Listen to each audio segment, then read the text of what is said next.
Effects of diet on man 1. Effects of diet on man 1.1 At a physical level, by eating a non-vegetarian diet, since there is an increase in TAMA component, it is more likely to cause various diseases.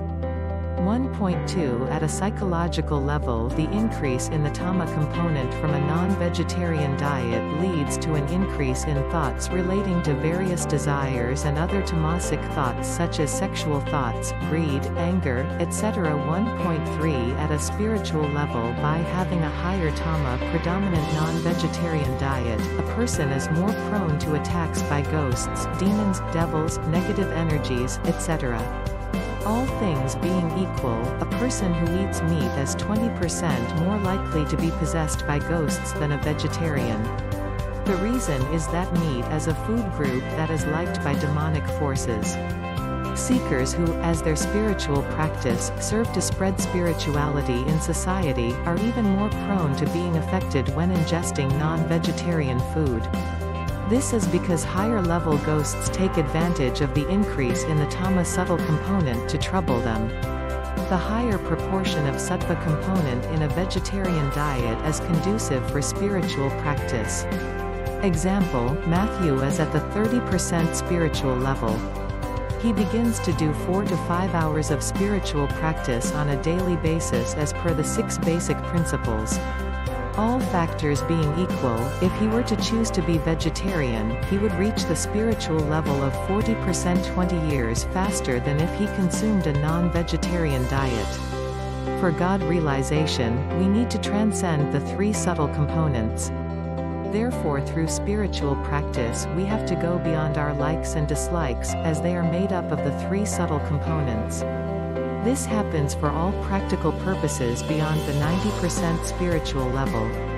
After this level, what one ingests makes no difference to the proportion of the 3 subtle components in us. Do we incur a sin by eating non-vegetarian food? The answer is yes, we incur a sin when we kill animals. 50% of the sin is incurred by the butcher, employees in the slaughterhouse, and the other 50% is incurred by the person eating the meat. The latter 50% is not divided among the people that partake of the meat of that animal.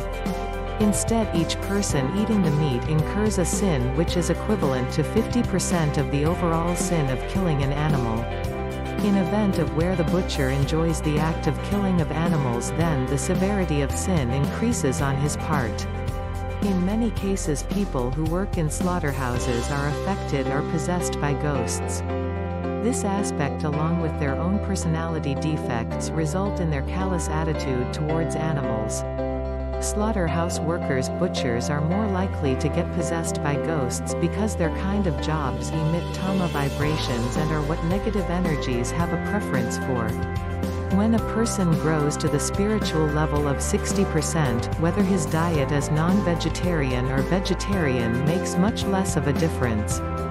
This is because, from a spiritual growth perspective, the importance of his ability to chant with spiritual emotion far outweighs what his diet is. As per spiritual science, when we compare the 2 factors on a relative scale, for a person at the 60% spiritual level, the subtle sattva component of a person eating vegetarian food increases by 0.0001%. However, if one chants with spiritual emotion, then the subtle sattva component increases by 5%. It is important to note, however, that if a seeker above 60% continues to eat non-vegetarian food, it can adversely affect his or her spiritual growth, as his or her spiritual practice gets utilized in nullifying the sin incurred. Generally, as a person's spiritual level grows, they become more sattvic. As a result, they are more sensitive and averse to non-vegetarian food, which is TAMA predominant. Due to this, people at higher spiritual levels are mostly vegetarian as they feel distress when eating non-vegetarian food. 2. Some do's and don'ts with regard to non-vegetarian diet. If one is unable to give up meat, it is recommended that at least during the following times one must abstain from it. The various times are sunrise, sunset, during an eclipse, at night, 2 days before and after, and during full moon and new moon days. At all these times ghosts are more active and can take advantage of the heightened Raja Tama in the environment. We have included sunrise even though it is considered a sattvic time, as there is still some influence of the darkness which is Tama predominant. If one is serious about one's spiritual practice, it is recommended that one only have a vegetarian diet, ponent and increasing the subtle Tama component.